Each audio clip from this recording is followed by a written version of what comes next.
Yo, welcome back. This is the Kickoff FC show. This is your boy, right, 2012, and that's your boy. Dan Roomba. You already know, man, we are here talking about everything Manchester United. And ladies and gentlemen, it's official. The EPL is back.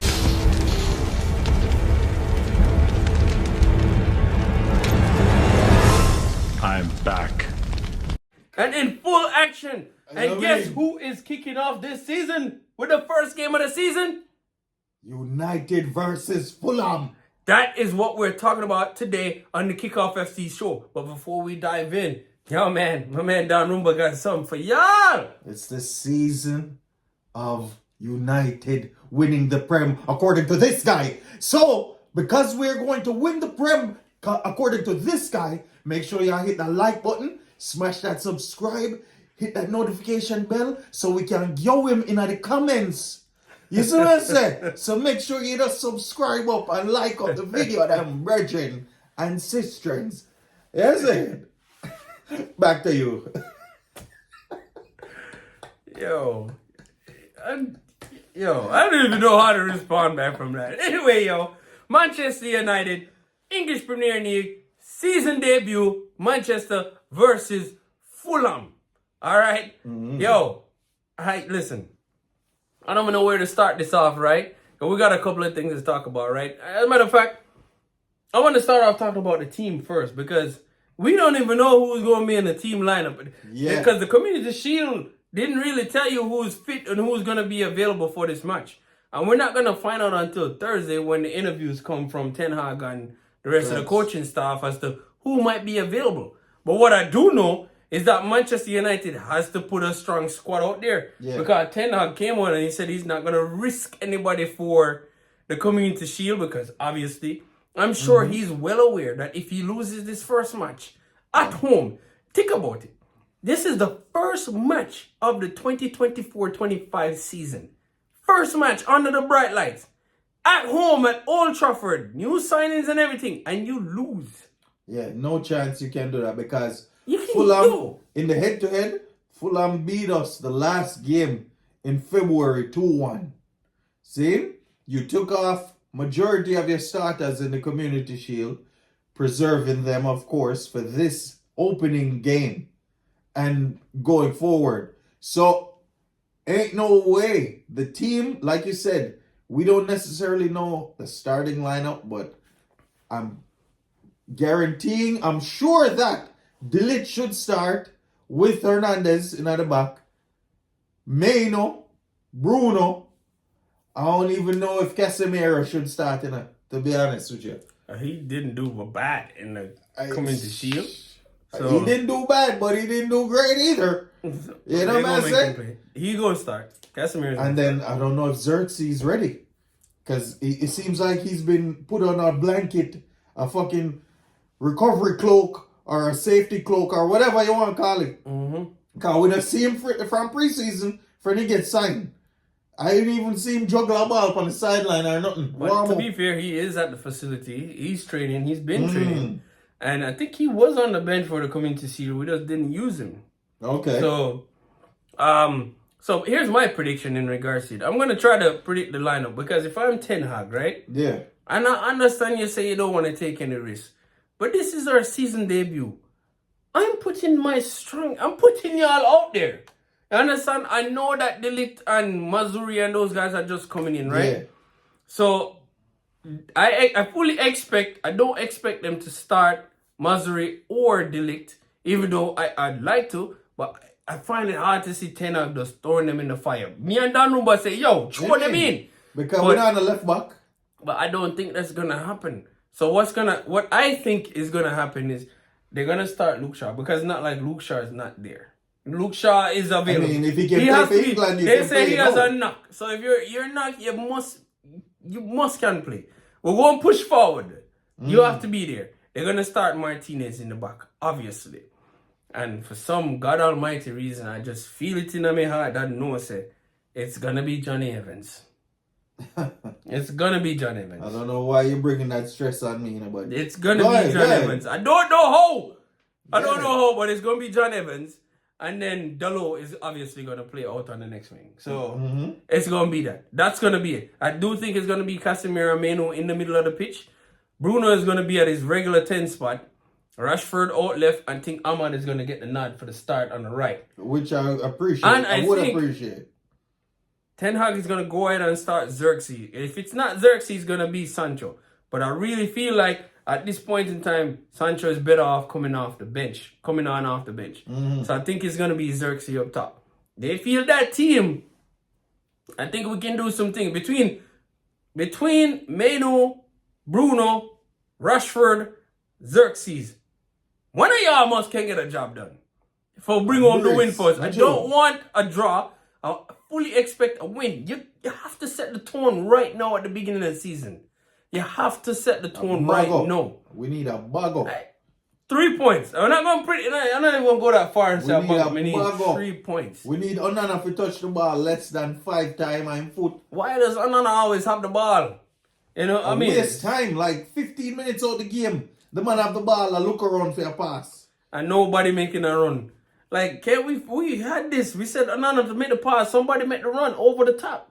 Go. He need to make quicker because decisions. You see, if you keep making that run, the defense, let's say you get offside 1, 2, 3 times, at least the defense knows you're trying to beat them over the top, so now they're conscious of it. Yeah. You understand what I'm saying? It forces them to either play a super high line, which you're prone to making a mistake if everybody's not on the same page, or to be conscious of what's going on so you can recover.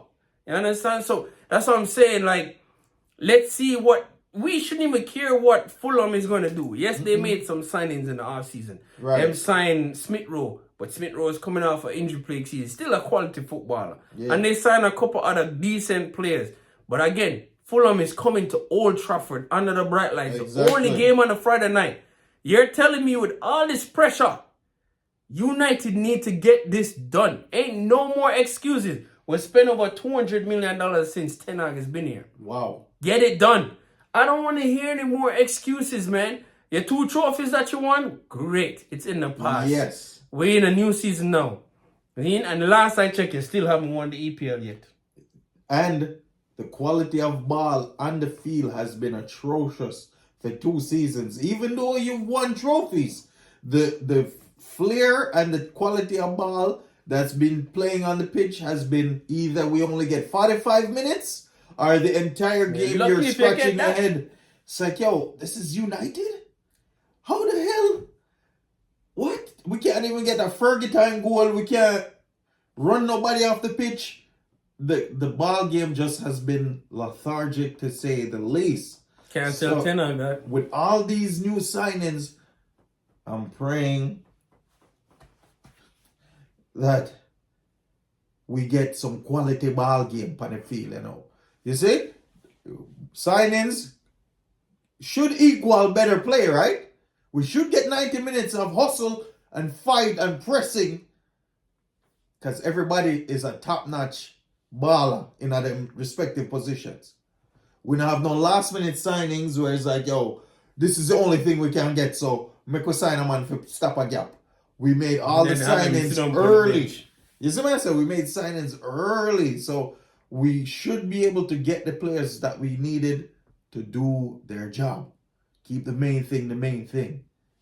All right. Well, we're going to find out what's going to happen in the upcoming match. I'm pretty excited about it.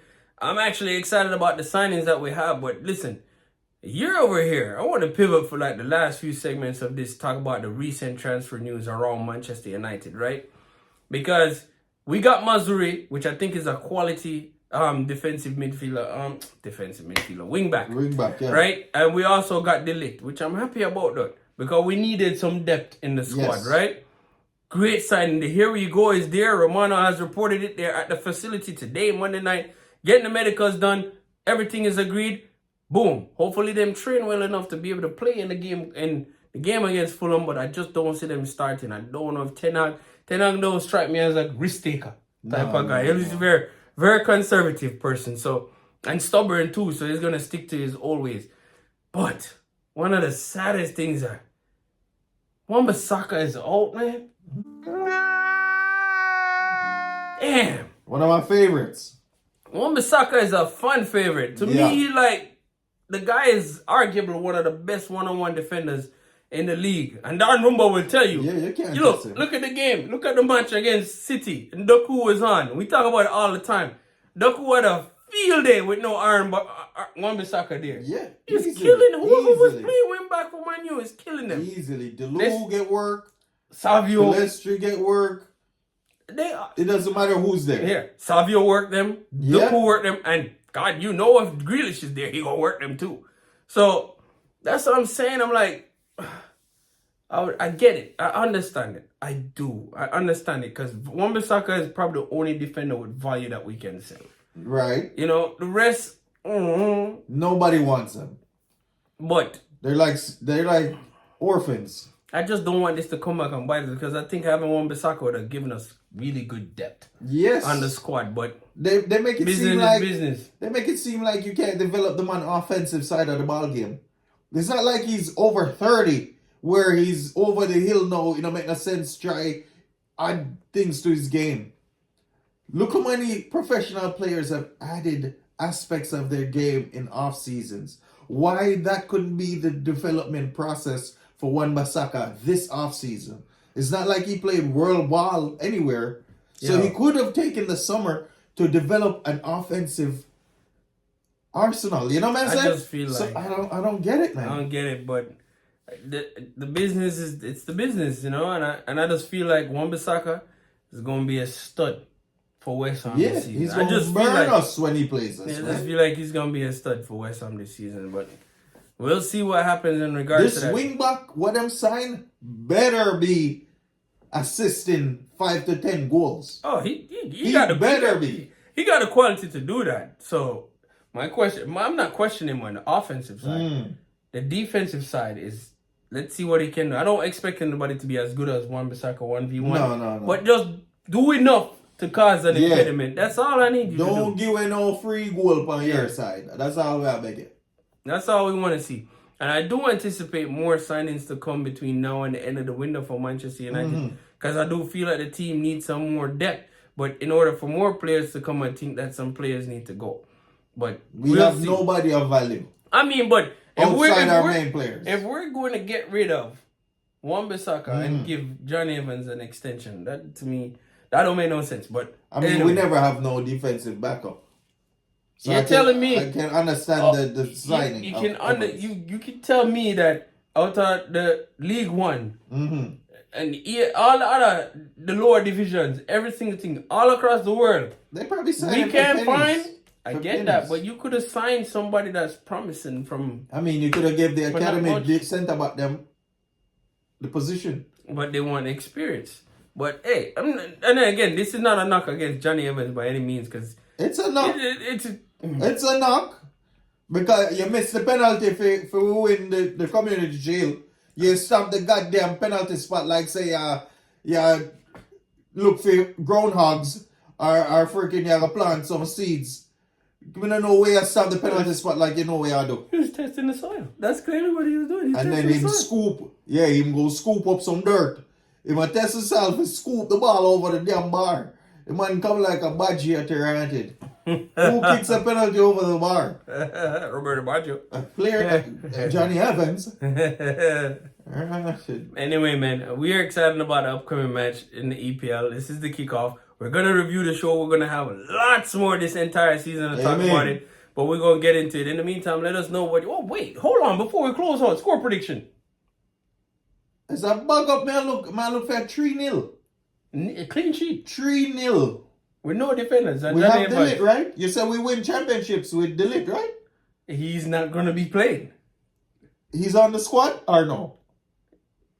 I'm waiting on the here we go. 3-0. He's on the squad. Delete is on the team. All right. 3-0. All right. Yeah. I say 1-0.